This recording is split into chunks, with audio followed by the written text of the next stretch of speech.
Hi అండి, నమస్తే. నేను మీ Shanti. Welcome back to my channel Shanti's vlogs. ఈరోజు మన వీడియోలో గోధుమ రవ్వతో పులిహోర చేసి చూపించబోతున్నాను. ఎప్పుడు మనం గోధుమ రవ్వతో ఉప్మానే కాకుండా టేస్టీగా తినాలనిపిస్తే ఇలా పులిహోర చేసుకొని తినండి. నోటికి కమ్మగా చాలా రుచిగా ఉంటుంది. అలానే మనం ఇంట్లో ఎప్పుడు పండగలకైనా ఫంక్షన్లకైనా అన్నంతో కానీ లేకపోతే బియ్యపు రవ్వతో కానీ పులిహోర చేస్తుంటాం కదా. ఇలా ఎప్పుడు చేసుకునే పులిహోరలే కాకుండా ఇలా గోధుమ రవ్వతో హెల్దీగా పులిహోర చేయండి. పొడి పొడిలాడుతూ చాలా టేస్టీగా ఉంటుంది. ఇంట్లో వాళ్ళందరూ కూడా చాలా ఇష్టంగా తినేసేస్తారు. అలానే టేస్టీగా ఇలా గోధుమ రవ్వతో పులిహోరని మీరు కూడా ఒకసారి తప్పకుండా ట్రై చేయండి. వీడియోలోకి వెళ్ళే ముందుగా నా వీడియోని లైక్ చేయండి, షేర్ చేయండి, నా ఛానల్ని సబ్స్క్రైబ్ చేయడం మర్చిపోకండి. ముందుగా గోధుమ రవ్వ పులిహోర కోసం ఒక బౌల్ తీసుకొని అందులోకి ఇక్కడ పెద్ద సైజు నిమ్మకాయ సైజు అంత చింతపండు తీసుకున్నానండి. ఆ చింతపండుని తీసుకొని బౌల్లోకి వేసేసుకొని చింతపండు మునిగేంత వరకు నీళ్లు పోసుకోవాలి. ఇలా చింతపండు మునిగేంత వరకు నీళ్లు పోసేసుకొని ఈ చింతపండుని నానబెట్టుకోవాలి. తర్వాత ఒక ప్లేట్ తీసుకొని అందులోకి నేను ఇక్కడ 1 గ్లాసు గోధుమ రవ్వను తీసుకున్నానండి. ఈ గోధుమ రవ్వ అనేది ఎర్రది కాదు, మామూలు గోధుమ రవ్వే. ఇలా 1 గ్లాస్ ఎర్ర గోధుమ రవ్వను తీసుకొని ప్లేట్లోకి వేసేసుకోవాలి. ఇలా 1 గ్లాస్ గోధుమ రవ్వ వేసేసుకున్నాక ఇప్పుడు ఈ ప్లేట్ని పక్కన పెట్టేసేసుకుని ఒక గిన్నె తీసుకొని అందులోకి మనం ఇందాక గోధుమ రవ్వని ఏ గ్లాస్తోనైతే కొలుచుకున్నామో అదే గ్లాస్తో 1 గ్లాసు నీళ్ళని పోసుకోవాలి. తర్వాత మళ్ళీ ఇదే గ్లాస్తో మనం 1/2 గ్లాసు నీళ్ళని తీసుకోవాలి. నీళ్ళని తీసుకొని ఈ నీళ్ళని కూడా ఈ గిన్నెలో పోసేసుకోవాలి. ఇక్కడ నేను మొత్తం 1 గ్లాసు గోధుమ రవ్వకి 1.5 గ్లాసుల నీళ్ళని పోసుకుంటున్నాను. ఇలా నీళ్ళని కొలిచేసేసుకున్నాక ఇప్పుడు ఈ గిన్నెని స్టవ్ మీద పెట్టేసేసి ఈ నీళ్ళని బాగా మరగనివ్వాలి. ఇప్పుడు మరొక పక్క స్టవ్ ఆన్ చేసి ప్యాన్ పెట్టుకొని ప్యాన్లో 1 టేబుల్ స్పూన్ ఆయిల్ వేసేసుకొని ఆయిల్ వేసేసుకున్నాక ఇప్పుడు ఈ ఆయిల్లో మనం కొలిచి పెట్టుకున్న గోధుమ రవ్వని ఈ ఆయిల్లో వేసేసుకోవాలి. గోధుమ రవ్వ అంతా వేసేసుకున్నాక మంటని లో ఫ్లేమ్లో పెట్టేసేసుకొని ఈ గోధుమ రవ్వని బాగా వేయించుకోవాలండి. అలానే నేను తీసుకున్న 1 గ్లాస్ గోధుమ రవ్వకి 1.5 గ్లాసుల నీళ్ళు అయితే కరెక్ట్గా సరిపోతాయి. అప్పుడు పులిహోర అనేది మనకి పొడి పొడిలాడుతూ చాలా బాగా వస్తుంది. అలానే మనం గోధుమ రవ్వను వేయించుకునేటప్పుడు లో ఫ్లేమ్లో పెట్టి మాత్రమే వేయించుకోవాలి. లేకపోతే గోధుమ రవ్వ అనేది మనకి మాడిపోతుంది. ఇలా నిదానంగా కలుపుకుంటూ ఎక్కడ ఆపకుండా వేయించుకుంటూనే ఉండాలి. గోధుమ రవ్వని మనం ఇలా వేయించుకోవటం వల్ల మనం చేసుకునే పులిహోర అనేది చాలా బాగా పొడి పొడిలాడుతూ వస్తుందండి. అచ్చ మనం అన్నంతో చేసుకునే పులిహోర లాగే వస్తుంది. ఇలానే గోధుమ రవ్వని ఒక 2-3 నిమిషాల పాటు వేయించుకుంటూ ఉండాలి. చూడండి, రవ్వ కూడా ఇప్పుడే రంగు మారింది కదా. ఇలా పొడి పొడిలాడుతూ వేగితే మనకి సరిపోతుంది. ఇలా రవ్వ అంతా బాగా వేగింది కదండి. ఇలా వేగిన తర్వాత ఇప్పుడు మంటని లో ఫ్లేమ్లో పెట్టేసేసుకుని ఇప్పుడు మరొక పక్క కూడా మనం నీళ్ళని మరిగించుకుంటున్నాం కదండి. నీళ్లు కూడా మనకి బాగా మరిగిపోయినాయి. ఇప్పుడు ఈ నీళ్ళని మనం వేయించుకున్న గోధుమ రవ్వలోకి పోసేసుకోవాలి.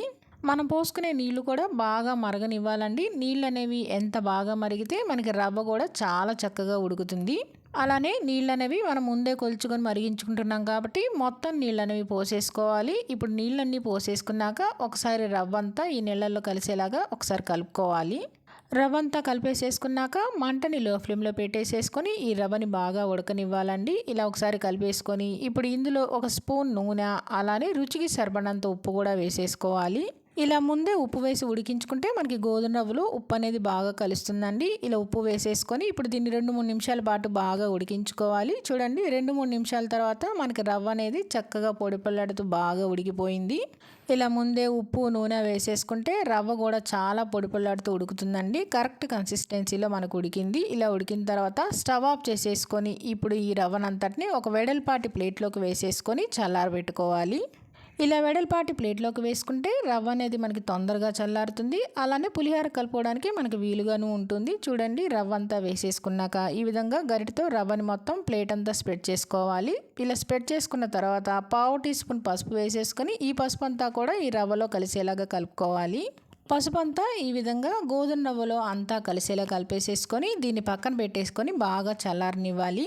ఈలోపు మనం నానబెట్టుకున్న చింతపండు కూడా చక్కగా నానిపోయింది. ఇప్పుడు ఈ చింతపండుని చేతితో బాగా పిసికి చింతపండు గుజ్జు తీసుకోవాలి. చింతపండు గుజ్జంతా ఇలా బాగా పిసికి వేరొక బౌల్ తీసుకొని అందులోకి మనం తీసుకున్న చింతపండు గుజ్జంతా వేసేసుకోవాలి.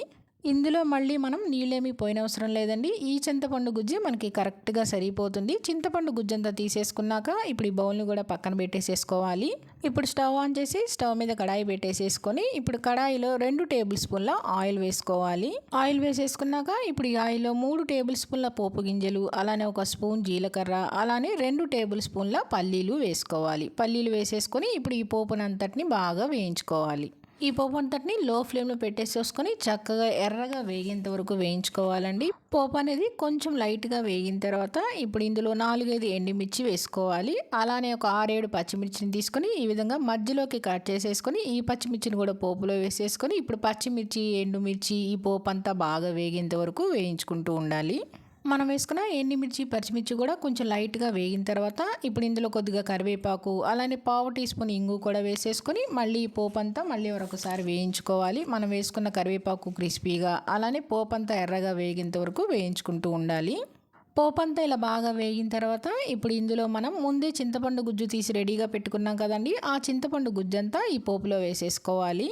చింతపండు గుజ్జంతా వేసేసుకున్నాక ఈ చింతపండు గుజ్జంతా బాగా ఉడికి దగ్గరగా ఈ విధంగా ఆయిల్ అంతా సపరేట్ అయ్యేంత వరకు ఉడికించుకోవాలండి. ఇలా ఆయిల్ అంతా సపరేట్ అయిన తర్వాత ఒకసారి అంతా కలిపేసేసుకొని ఇప్పుడు ఇందులో ఒక చిన్న బెల్లం ముక్క వేసుకోవాలండి. ఇలా బెల్లం ముక్క వేసుకుంటే టేస్ట్ అనేది చాలా బాగుంటుంది.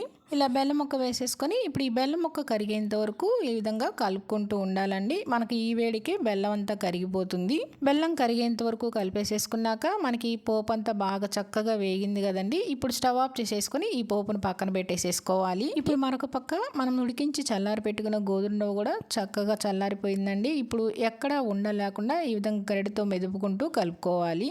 ఈ విధంగా ఎక్కడా ఉండలు లేకుండా బాగా కలిపేసేసుకున్నాక ఇప్పుడు ఇందులో మనం పక్కన పెట్టుకున్న పోపు అంతా వేసేసుకొని ఈ పోపు అంతా కూడా కలిసేలాగా బాగా కలుపుకోవాలి. మనం పులిహోర కలుపుకునేటప్పుడు ఉప్పు ఏమీ వేసుకొని అవసరం లేదండి. ఇందాక మనం గోధుమ ఉడికించుకునేటప్పుడే ఉప్పు వేసుకొని ఉడికించుకున్నాం కదా, ఆ ఉప్పే కరెక్ట్గా సరిపోతుంది. నేను ఇక్కడ గరిటెతో కలుపుకోవడానికి వీలుగా లేదు కాబట్టి ఇలా చేత్తోనే కలిపేసుకుంటున్నాను. ఇలా చేత్తో కలుపుకుంటే మనకి పులిహోర అనేది అంతా చక్కగా కలుస్తుంది. మనం వేసుకున్న పోపు కూడా బాగా కలుస్తుంది.